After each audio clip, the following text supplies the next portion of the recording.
Hello everyone, नमस्कार. कर्मशिला academy या online प्लॅटफॉर्मवर तुम्हा सर्वांचं परत एकदा स्वागत आहे.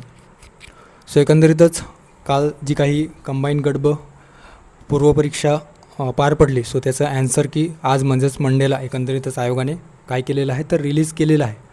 आणि त्या अनुषंगाने काही बरेच जे काही प्रश्न आहेत, सो ते बरेच प्रश्न एकंदरीत टेलिग्रामच्या माध्यमातून म्हणा किंवा कमेंट बॉक्समध्ये विचारलं गेलेलं होतं.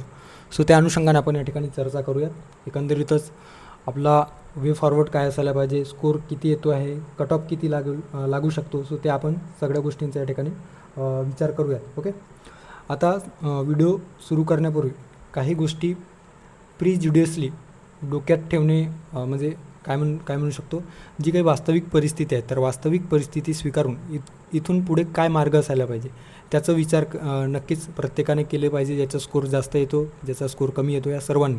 ओके, मागे काय झालं, सो मागे जे झालं असेल ते झाले असेल, त्याचा काही विचार करून काही पॉईंट नाही. पेपर कसा गेला, पेपर किती टफ होता वगैरे याचा फार जास्त आपण डोक्यामध्ये घेऊन आपला जो काही पुढचं नियोजन आखण्यामध्ये जितका विलंब करू तर तितकाच आपल्याला पुढे त्याचा इम्पॅक्ट आपल्या अभ्यासावर होईल आणि एकंदरीतच आपल्या परफॉर्मन्सवर नेक्स्ट एक्झाममध्ये होऊ शकतो. ओके, सो एनिवेज आपण या ठिकाणी काय काय बघणार आहोत तर सर्वात आधी कट ऑफ किती लागू शकतो त्यावर चर्चा करू. त्यानंतर प्री करू की मेन्सच्या संदर्भात बघूयात. टेन्शन आलेलं असेल सो त्या संदर्भात आपण बघूयात. ओके, आता सर्वात आधी ज्यांचा स्कोर मी परत एकदा सांगतो आहे, माझं वैयक्तिक अनुभव आहे किंवा एकंदरीतच जे विद्यार्थ्यांशी वगैरे किंवा ज्यांनी मला स्कोर पाठवलेलं होतं तर त्यावरून माझ्या असं लक्षात आलेलं आहे की साधारणतः 45 प्लस. ओके, सो 45 प्लस ज्यांचा रॉ स्कोर आहे, 45 प्लस स्कोर ज्यांचा आहे कंबाईन ग्रुप बीमध्ये, मी ओपनसाठी म्हणतो आहे, सो त्यांनी those who have scored 45 plus त्यांनी इमिजिएटली मुख्यच्या अभ्यासाला सुरुवात करायला पाहिजे. ओके, आयदर मग तुम्ही पुढची जी काही कंबाईन ग्रुप बी ग्रुप सी मुख्य परीक्षा देत असाल तर तुम्ही नक्कीच याचा विचार न करता तुम्ही मुख्य परीक्षेचा अभ्यास करायलाच पाहिजे. मात्र ज्यांचा स्कोर 45 प्लस आहे त्यांनी कुठल्याही पद्धतीने सेल्फ डाऊट न घेता इतक्यात होईल का, कमी स्कोर आहे, ह्या गोष्टींचा विचार करून काही पण नाही, त्यांनी मुख्यचा अभ्यासाला सुरुवात करायला पाहिजे असं मला वैयक्तिकरित्या वाटतं. आता याच्यामध्ये तुम्हाला वाटू शकतो की इतका खाली स्कोर येणार का. ओके, सो हे खाली स्कोर येणार का किंवा इतक्या कमी स्कोरमध्ये होईल का, ह्याच्यापेक्षा माझा अभ्यास जर मला मुख्य परीक्षा देता आलं तर माझा अभ्यास त्या लेवलचा असेल का, ह्या गोष्टीचा सर्वात आधी प्रत्येकाने जे या कट ऑफच्या संदर्भात चर्चा करत आहे सो त्यांनी विचार करायला पाहिजे. इन केस जरी यामध्ये नाही झालं तर मग पुढे येणारी जी काही ग्रुप सी आहेत तर त्या ग्रुप सीसाठी मी प्रिपेअर राहील का, हा दुसरा प्रश्न.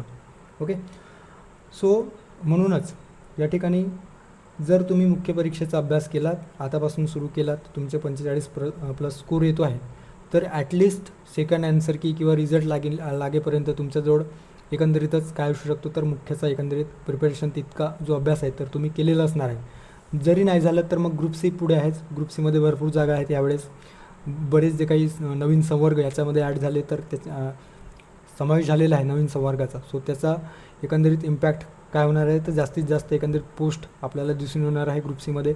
सो त्यासाठी आपण त्याचा आधीच जर आपण थोडाफार मुख्यचा प्रिपेअर करून ठेवलं तर मग ग्रुप सी जेव्हा पूर्वपरीक्षा होईल तर त्यानंतर आपल्याला जर मुख्य परीक्षा मिळेल तर त्यासाठी आपण आधीच प्रिपेअर राहू. सो त्या दृष्टिकोनातून याने प्रत्येकाने याचा विचार करायला पाहिजे असं मला वैयक्तिकरित्या वाटतं.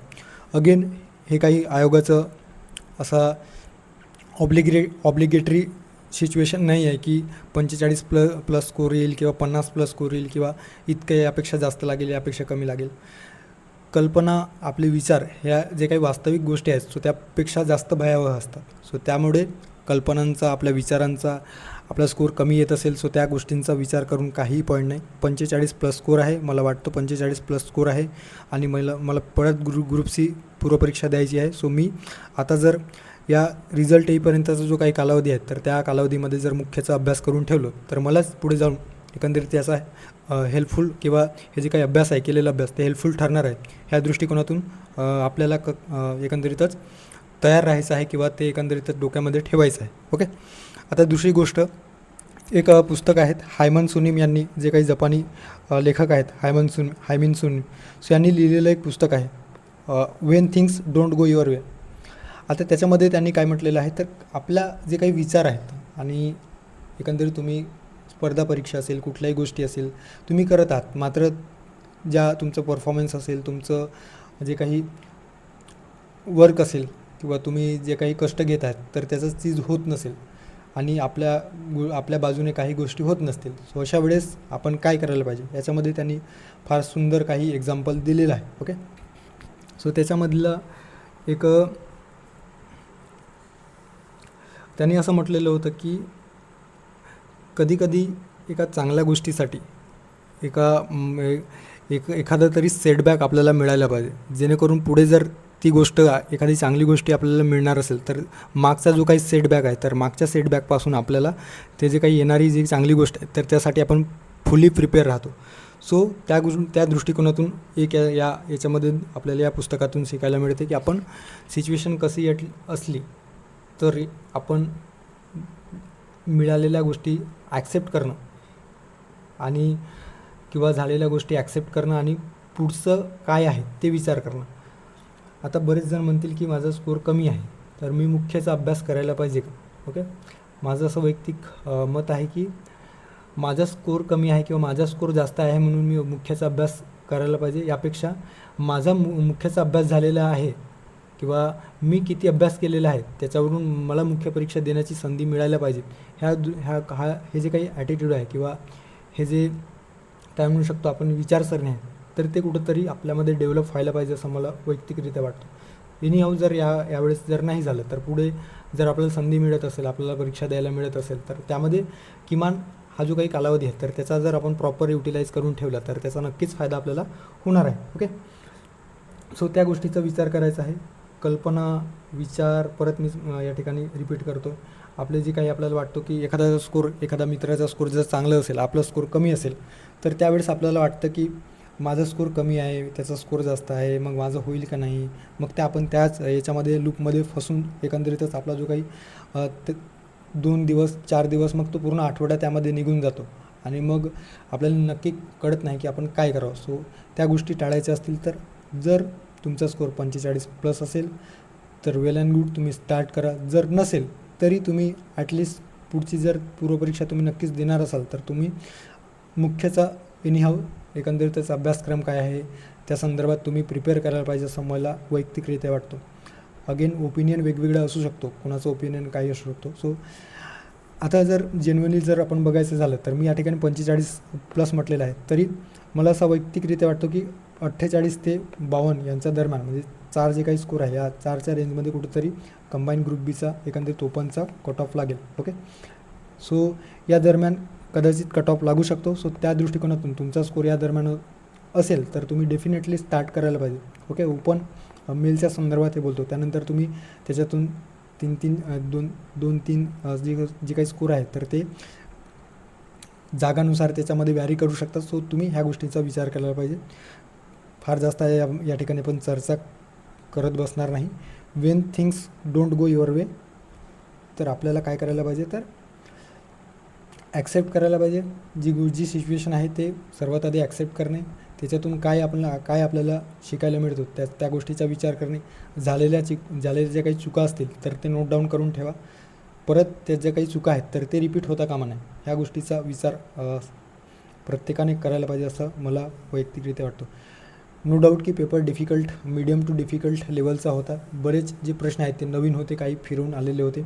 या संदर्भात आपण एक व्हिडिओ देखील करूयात की कोणते जे काही प्रश्न आहेत जे संदिग्ध आहेत, ज्याचं आयोग कदाचित ॲन्सर चेंज करू शकतो. सो त्या संदर्भात देखील आपण बघूयात. ओके, एनिवेज तुमचं काही क्वेरीज असेल तर कर्मशिला अकॅडमी नावाचं जे काही टेलिग्राम चॅनल आहे सो ते जॉईन करा. त्या ठिकाणी माझी टेलिग्रामची ID दिलेली आहे, त्यावर तुम्ही चर्चा करू शकता किंवा कमेंट बॉक्समध्ये देखील तुम्ही मेन्शन करू शकता.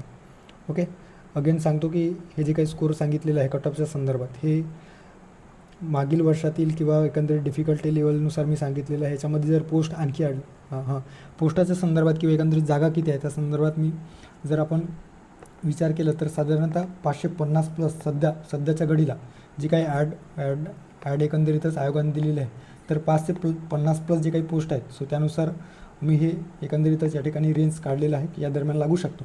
जर याच्यामध्ये स्कोर वाढलं तर आणखी त्याच्यामध्ये थोडाफार जे काही कट ऑफ आहे तर ते कमी होऊ शकतो. सो त्या दृष्टिकोनातून तुमचा स्कोर या रेंजमध्ये असेल किंवा 45+ असेल तर तुम्ही definitely you should start for mains असं मला वैयक्तिकरित्या वाटतं. ओके, सो इतकंच या ठिकाणी बोलायचं होतं. जास्त विचार करत बसू नका स्कोर किती आहे किंवा परत परत त्या गोष्टीचं मग ते कसं होतं, आपण त्याच्यामध्ये एकदम माइंड जे आहे ते निगेटिव्हिटीकडे चालली जाते, निगेटिव्ह माइंडसेट होऊन जातो. मग आपलं कुठल्याही गोष्टी किंवा जो आपला वे फॉरवर्ड आहे ते किंवा पुढचं पाऊल आहे ते आपल्याला निश्चित दिसत नाही की आपल्याला काय करायला पाहिजे. ओके, सो या गोष्टीचा जास्त विचार करू नका. अगेन ह्युमन माइंड आहे तर ते नकारात्मक गोष्टी येणारच आहेत. आपण प्रिपेअर करतो आपण कुठल्या तरी एक्झामसाठी, पण एनी हाव थोडाफार फरकामुळे किंवा कुठल्याही गोष्टीमध्ये ते राहून जाऊ एकंदरीत कट ऑफ किंवा सॉरी जे काही स्कोर आहेत तर ते कमी होऊ शकतात. ओके, सो त्या गोष्टीला जास्त वेटेज देण्यापेक्षा आपलं पुढचं पाऊल काय असेल, आपण झालेल्या चुका आहेत तर त्याच्यामध्ये इम्प्रूव्हमेंट कशा पद्धतीने करू शकतो त्या गोष्टीचा विचार करायला पाहिजे असं मला वैयक्तिकरित्या वाटतं. ओके, सो तुमचं मत तुम्ही नोंदवू शकता. काही जास्त टेन्शन येत असेल तर ते शेअर करू शकता. तुम्ही मला टेलिग्रामला मेसेज करू शकता, त्या ठिकाणी शेअर करू शकता तुमचे काही अनुभव असतील तर. ओके, सो थांबू या ठिकाणी. थँक्यू.